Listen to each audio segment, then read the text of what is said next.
Previously on Flossin TV. We are a magazine.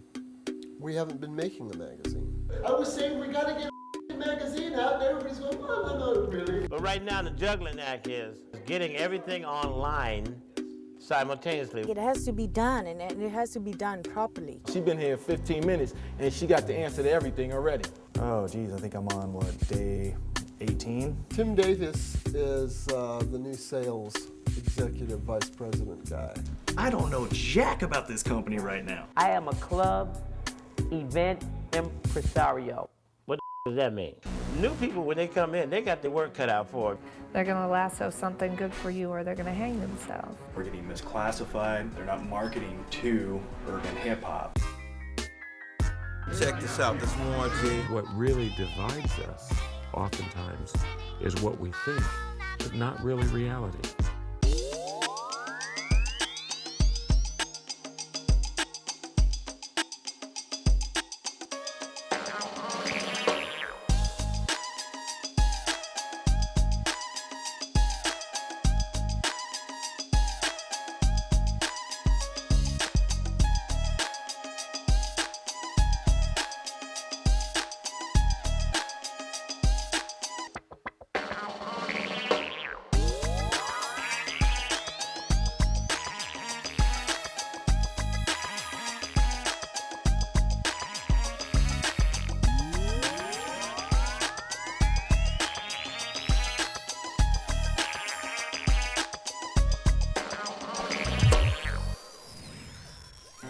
What is the definition of urban? Urban? Yeah, for you, in your mind. Urban areas tend to be more diverse, and I think that's what really makes them special. We're an urban media company. We address the multicultural aspect. See, I think multicultural really is what you are, and it doesn't necessarily mean the color of your skin. Your culture is created from that, but from also the environment that you live in, the people that you live with. The multicultural angle absolutely has to exist. Multicultural. That word, I'm just getting tired of hearing that word all the time. I look at the media kit, and I think it's too much in there, that multicultural. And then when we even broke it down by race, you know that's in there. In that second paragraph, we even put down the, is it Asian, Hispanic, Black? Well, I don't think we need to do all that. Those words are still gonna keep coming up every time you go to talk to people. They're gonna come up. They're still gonna look at the magazine and say, wow, are you urban? Some people say that to me automatically. I think Shades of Success is a better word than using multicultural. Shades of Success came from a meeting the other day where we're bringing on somebody that's been with us for a while. Felicia's coming back. Overall, no matter what you do, from a paperclip factory to owning a boat, you are a shade of success. So I was just like, the tagline, so we can always put it up there. So if they have any question of, well, how do I fit into your issue, read the fine print. Shades of Success, you know, it sort of made a lot more sense. We got to take a look at how we're going to bridge Flossin, the word, with the content of the magazine. From now on in, we use that on all of our marketing materials, everything. That's significant enough to bridge the gap. That little tidbit of information, man, was a real pearl when she dropped it on the table. And so I'm trying to motivate them to run with that and to get behind that a little bit. Coming up on Flossin TV. Come on, man, I ain't accepting that dark African arts and dance. Mark Victor Hansen, he's definitely a mastermind. And there probably won't be some people around here. Okay now.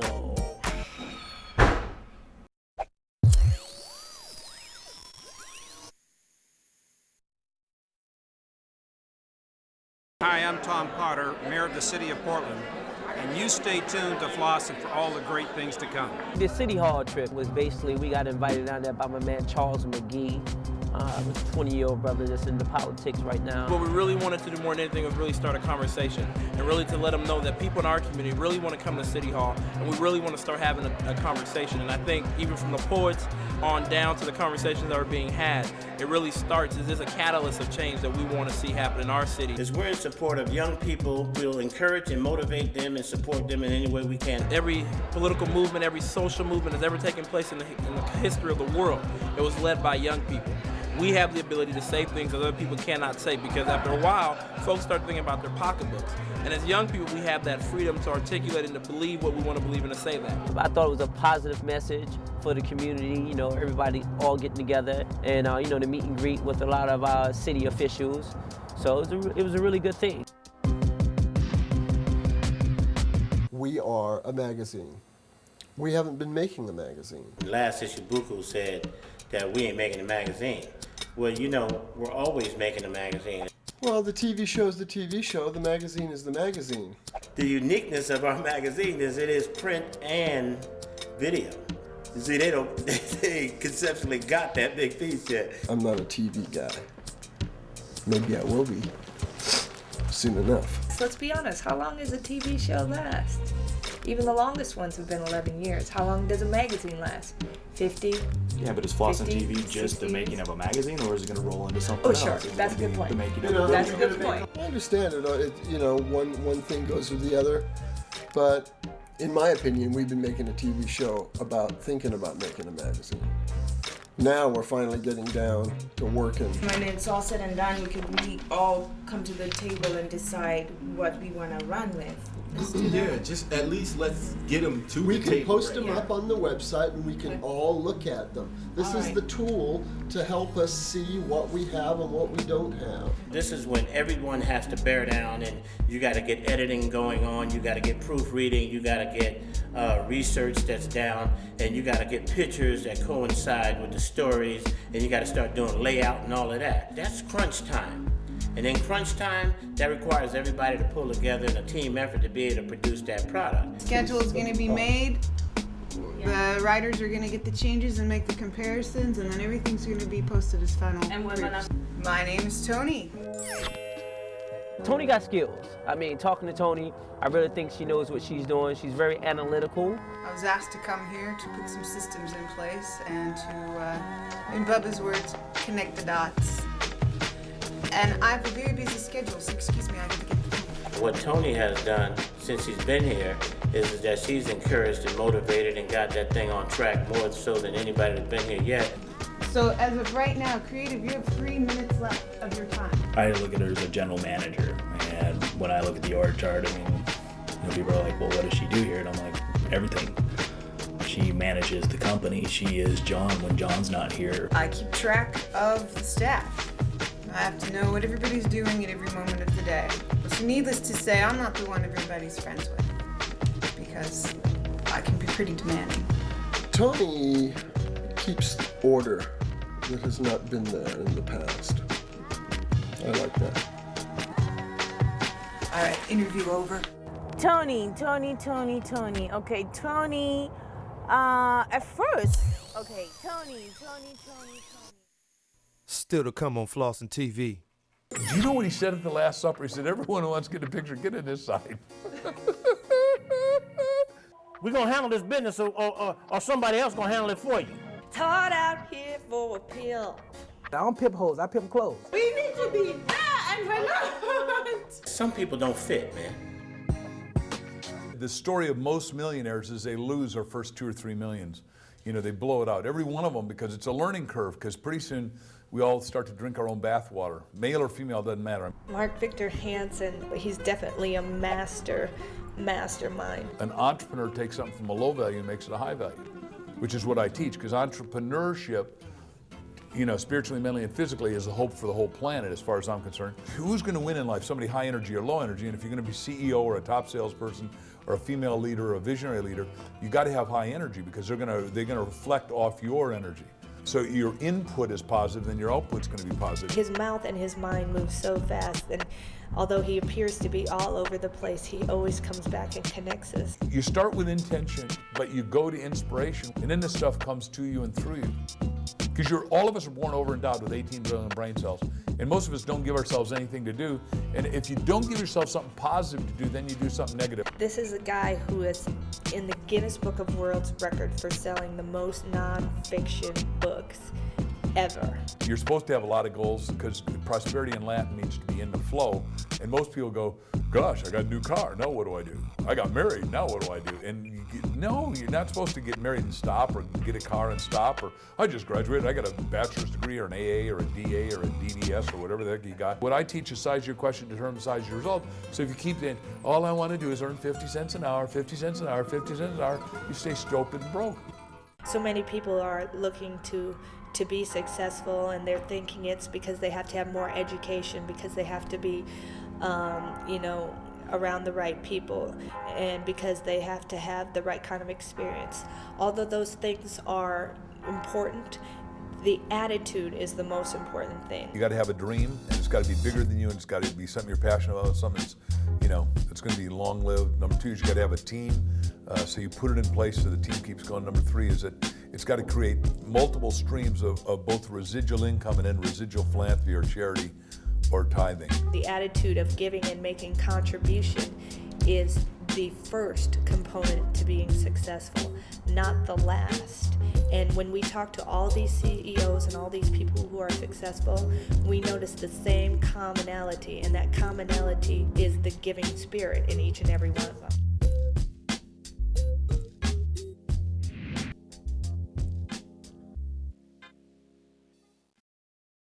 What about this hip-hop thing, man? The power of hip-hop. How are we going to nurture? I mean, because to me, it's like getting out of control. How are we going to take it and interject something? Out of control on what level? Because it's if you look at it, man, it's all the same, pretty much. They took black on black crime and put it on wax CD. Sold it. I think that hip-hop needs to be attacked. I think that anything that moves off track and it begins to create negative product or negative byproduct needs to be addressed and confronted. It's not hip-hop. Thank you. That's what I was gonna say, dude. We can't say it's the song. It's not the song. You make a rap song and you true to your art form, all you can talk about is what goes on around it. But when does it stop? It's never gonna stop. Timing. It's up to us to stop it. In some ways, hip-hop has been in denial for the last 5 years about the byproduct of what hip-hop is all about. What do? We have the power. We have the control, yo. I got an answer for that. We can't let darkness cover the light, man. Come on, man. I ain't accepting that dark. Negative perception is that in order for us to be successful, we have to be pimps, drug dealers. We need to be, all these other negative things. And so they give us an Oscar on something like that instead of something more positive. We had a big discussion in the office about the Oscars. The way we look at pimp thing now is not the way our uncles and grandfathers and all them look at it. I mean, to me, a pimp is just a salesman, a person that's trying to eat. It doesn't mean they're pimping what they pimping girls. They could be pimping cars, clothes. I'm a fashion pimp. That's why I look at it. I don't pimp hoes. I pimp clothes. My man Tony Styles, he's a fashion designer. He have one of his products is called Pimpish. I say PIMP. Powerful, independent, making paper. The English language is the only one that has 101 interpretations for one word. It seems that we're always taking these words that's been viewed as negative, and we're trying to twist the meaning, definition by breaking it down to try to say this is what the meaning of it is now. When you come up with a cause or something that you believe in, you will spend all your time and your energy in order to help that message get across. And if that's what you want to do, then that's your opinion. If you do happen to get your message across and you happen to change people's perception of what hood means or what pimp means, you know what I mean? If you do change that perception, that's something huge. The difference of the type of business people today in the urban demographic doing business versus the conservative type. It doesn't mean that because a cat comes to work with his hat on like I do in a sweatsuit mean that they ain't $1 million people.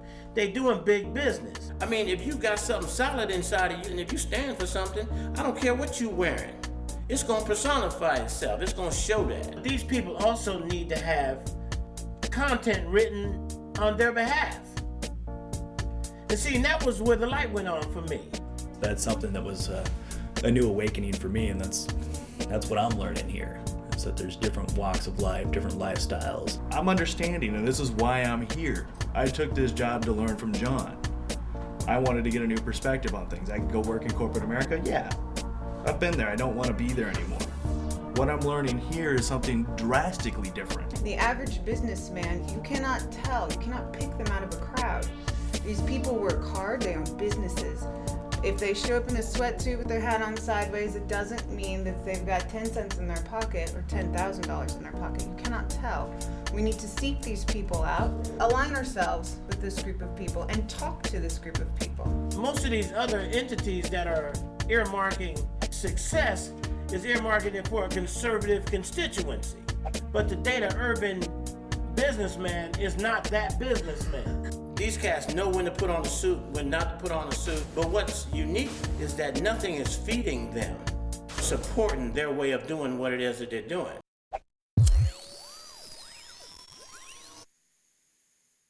Stay tuned for more Flossin TV. It never fails. You know, in the magazine, crunch time is tough on everybody. I don't want people to believe that Flossin is just one of them frivolous magazines. The Hollywood, that's all a joke to me, you feel me? Oh, crap. With all reality TV programs, there are people that is coming and there are people that are going. And what I mean by that is some people don't fit, man.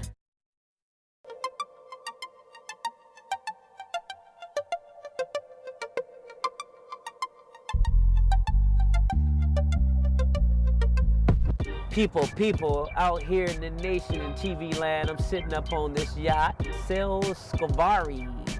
Sitting out here in the beautiful port of Portland, Oregon. You see the backdrop of the city. And that's my yacht right over here. I don't know if you can see it right now. I'm not the captain of it yet, but I will be soon. You know, Keith shows me all kinds of senses of narcissism. Keith Weldon, K-Ski, that's what they call me, baby. That's K-S-K-I, K-Ski. That's how I'm doing. Any parties that I touch, it's gonna be like gold and platinum. You feel me? That's why I like the cameras around, baby. Peace. The Hollywood, that's all a joke to me, you feel me? I don't need to be on no camera, you feel me, to do anything. I never had, never do it. It's fun, but I don't have to. That doesn't make me. And as the president of this company, as a guy driving this ship, the struggle is to begin to recognize when people's personal agendas are getting in the way of the overall agenda of Flossin. I never say, oh yeah, I'm gonna use Flossin. Now, anytime I throw Flossin out there, I feel like it's benefiting Flossin. With all reality TV programs, there are people that are coming and there are people that are going. And what I mean by that is some people don't fit, man. We got a system already in place. Maybe you gonna fit in or you ain't. Okay, all right, that's fine. We gonna handle this business or somebody else gonna handle it for you. When you do not perform, you know, under these kinds of situations, it's like the pressure comes on. Make a decision. Make a decision. Don't you start attacking me either. You need to back off. Make a decision. But once you start pushing, I push at that for him. Say, hey man, look, you gotta produce some results. First thing he wanted to do is, to start doing this thing. Well, why y'all picking on me? But everybody yells at me, and I can't being a victim, man. I can't get my point across. You know what? This is just footage, man, but it ain't going on the TV. This is a people business. If you don't know how to gauge how to interact with people, man, it's gonna eat you up. Crap.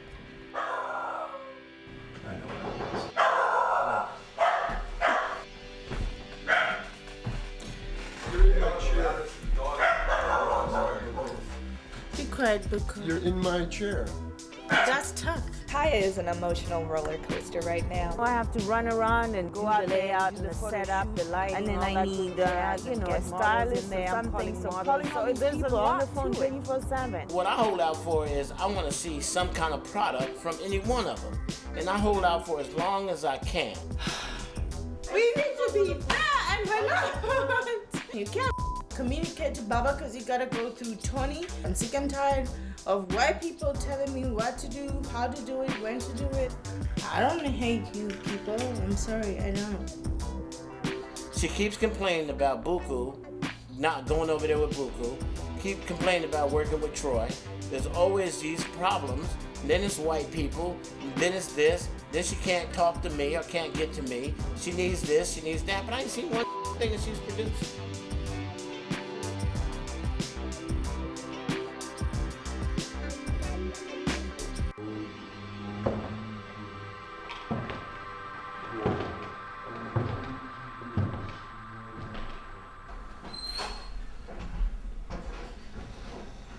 Okay now. Each person will reach their own resolve. They will all reach their own place. You can't deliver this product without some self-assessment. You can't deliver it without self-assessment. And then once you do self-assessment, you got to determine whether or not if you on or out, in or out.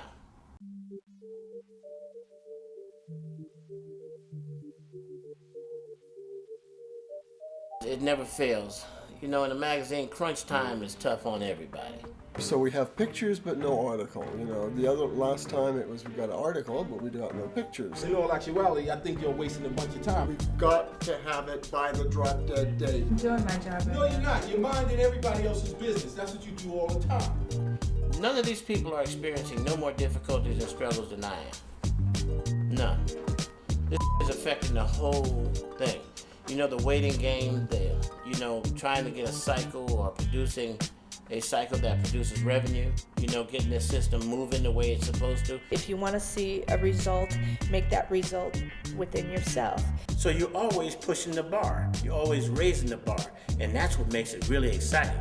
And that's because that's when you separate the boys from the men, you know what I'm saying? So whatever it is y'all choosing to write about, it has to incorporate this consciousness. Whoever's hot or somebody on top, and they have to be fitting within our, formula if they apply. I don't want people to believe that Flossin is just one of them frivolous magazines. So anyway, that's